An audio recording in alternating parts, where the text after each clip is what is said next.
hungry for blood. What can I say? Let's get this going. Indeed. Xel'Naga Caverns, an interesting choice right here from DDE. It will allow some of his trademark aggression. That's what I want to see. Get aggressive. Get fighting. That's what DDE likes to play. I love his aggression. I love his timing attacks. Didn't really see it that much in Game 1. Just hope for it in Game 2. Nope. And here we go, ladies and gentlemen. I bring you DDE. He's in the red trunks. He's playing for Team Six Jacks. And he is to the southwest playing Terran. Versus his opponent from Thermaltake Esports. It's White Ra. He is in the yellow trunks playing Protoss to the northeast. And I'm really interested to see what DDE's got installed for this match. I do know he likes to be very, very aggressive. I wouldn't be surprised, though, if he did pull out a 1-1-1. It's very possible. Thank you, Stefan Eisen. That's for Queth. Oh, is it? That is actually for Queth, saying busy mode, yeah. Oh, really? Okay. I always have to re-enable busy mode. I think 1.4 has like a default option to be forever alone. So I'm looking forward to that. Yeah, should be good. I wonder if DDE's a player that likes to 1-1-1. Because it is pretty good, especially on this map. So why not use a tactic that works? I've got no issues with that. We see a lot of people complaining about builds and stuff like that. We always have the race whining. That's hilarious. We were reading the chat earlier, and you know what we've determined? Every unit is both underpowered and overpowered, and every race is both underpowered and overpowered. Indeed. Yep. That means it's the most balanced game in the world, folks. White Ra going 13 gateway. Ooh. Risky against DDE. Little man. Yeah. Brave little man, especially on this map as well. He is no little man, that I can guarantee. He is a tall individual. He towers above the crowd.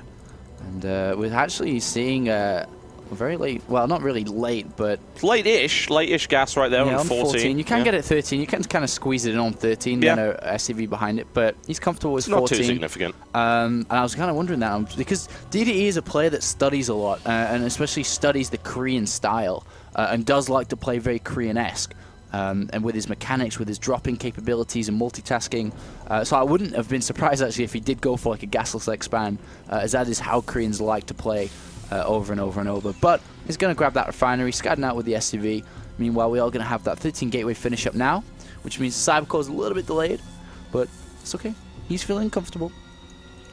Yep, and he's not spotting any indication of initial aggression just yet. We didn't see Refinery first, so no Hellions or anything along those lines. Tech Lab coming up could be a Reaper Expand, could of course be Marauders with Concussive Shell. All of these are a possibility.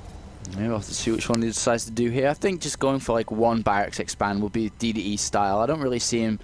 he can use 2 racks, but I think 1 racks is probably going to fit his style more better because he loves early economy, doesn't like early aggression, but then in the mid-game, that's when he turns the switch and hits that aggression. Meanwhile, White Ra, we are seeing that double gas go down, so it can be just a sentry-heavy expand so that he can afford to expand. And also at the same time be pretty safe about it too. On this map, I wouldn't really recommend to go 1 gate expand because it is dangerous, especially because it's so small with rush distances. 3 gate expand is a little bit better in that regard, but we'll have to see how White Ra is feeling. Yeah, you don't know with White Ra. He can throw some real curveballs into the mix, and that's something that DDE should be concerned about, and we as commentators are interested in seeing. Second gateway coming down. We'll see if we get that third. Well, he almost threw down the Twilight Council, and he's just going to... Well, he does throw it down. He almost threw it down after the first gateway. Huh. And then he was like, all right, I'm going to throw it down after the second one. This can basically mean that he's going to go for a DT rush here. The timing of it is fine to do so, but it also can be blink. He's obviously not going to go for Zealot Charge this early on. No. I'm intrigued to find out what it is, though. Getting a second Zealot usually means it's going to be a DT rush. And especially the way he's going to hide that, the probe here is moving up to the left to build that pylon there. So he's going to be able to warp in DTs at this location. So let's have a look what he's going to do. There's the probe ready to build Dark Shrine. DTs it is. Dark Templar with 2 gates, and of course he can follow up with a 3rd gate afterwards. Lets him get his Dark Shrine. Well, it's a case of trying to optimize when you get your Dark Shrine, but that of course means you have less units available, and I suppose he's confident that DDE is not going to go for him just yet. Yeah, I mean, it's really basically testing DDE's timings to make sure, are you an honest player? Are you going to get that Engineering Bay at 7 minutes, or are you not? So that's one thing we have to look out here. But DDE is a player that has quite crisp builds, so I'd be kind of surprised if he didn't get that early Engineering Bay out. But look at that, he's going for tanks, and he really does like to bring tanks into his play. Tanks in PvP, TvP is not amazingly common, honestly. Bio is much more favored, but we have seen it from DDE before, and you know what? It can work. He does mix quite a lot of mech into his TVP. Right now, DDE scouting around, he will, of course, spot the expansion timing, and is he going to be able to glean any information from that? Well, if he goes to the army, which he should do, he'll see there is no gas whatsoever. And look at that. Oh, a misstep. Huge misstep potentially right here. And those Stalkers are going to nail that down immediately. He sees the Twilight Council. He sees the Dark Shrine.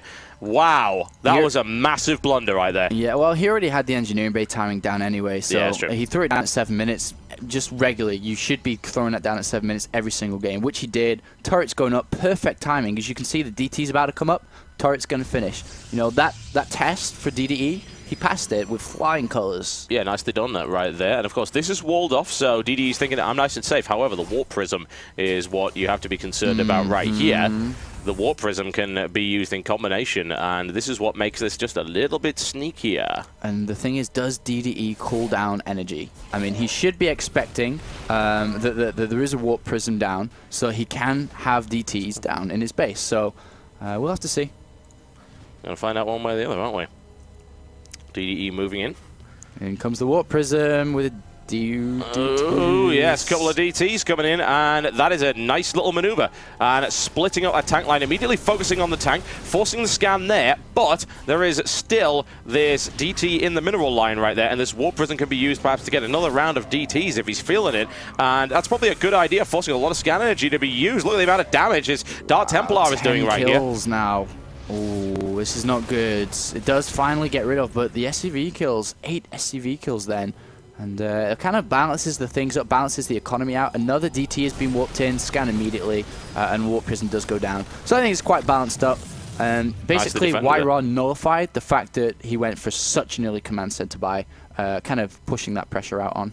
Yeah, really, really nicely held there by DDE, and he knows exactly what's going on. He's able to deal with that. And there is still this Dark Templar roaming around the place, but getting that scouting information helped him out a huge amount. Yeah, it's weird. And, it's very odd for White to let that through. Yeah, I mean, White is such a good player. DT does go in and get a bit more pressure on, and all the units are on the natural, which is interesting. Yep, let's do some more slicing, some more dicing, and he doesn't want to lose a DT to SCVs. That'll be quite embarrassing. Nice placement of the missile turret, very, very good indeed. However, it looks like White has found a hole. Oh, no, maybe not. Detection range on missile turret can be a little bit misleading. So let's have a look at this now. This push out though, because so many DTs have been used in the kind of the game so far, he actually doesn't have that many units. I mean, Zealot charge is only halfway done. This attack, depending on tank positions, could do a lot of damage here. He might need to pick up some Zealots to drop them on the tanks though, maybe his last option here. Yep, forcing another scan right there, and here it comes. That Warp Prism trying to get out of there as quickly as possible. That'll be 200 minerals, not so well spent. And here comes yet another slice, and that is another scan used. White is actually now supply blocked. Wow, and there are no scans left, so he can't even warp in any DTs because, as you said, supply block. This is only hope to drop Zealots in. Can he do it? Drops it. He tries to drop a Zealot and an Immortal on there. Mortal able to make his way through one. The second tank goes down right here. Is White going to hold it? Looks like he might. That tank's still doing a lot of damage over there. White holds very nicely. Yeah, really nice play. Dropping the Zealots on top of the tanks. Great maneuver there. Are you sure this is a TVP? Yeah. That is crazy stuff right there. I'm liking that an awful lot. But meanwhile, the economy for both players, 44 probes for White, 35 currently for DDE. And it's kind of balanced because of mules and so on. A little bit in favor for White right now. Yep. But DDE is pushing forward with his economy, adding on more production now, switching over into Hellions. So we will be getting some Blue Flame out very, very shortly. Banshee here. going up as well. Yeah. Very much a sort of 1-1-1-ish style, although it is definitely not a 1-1-1. But the idea of adding these Banshees sort of in the mid-game, particularly on this map, with the tanks, really, really good idea. Also, I was told that we did have a stream drop that appears to be on Justin TV's end. I'm noticing the listener count climbing up again, so I think it is back up. So, as I say, apologies for that, but there really wasn't a lot we could do about it.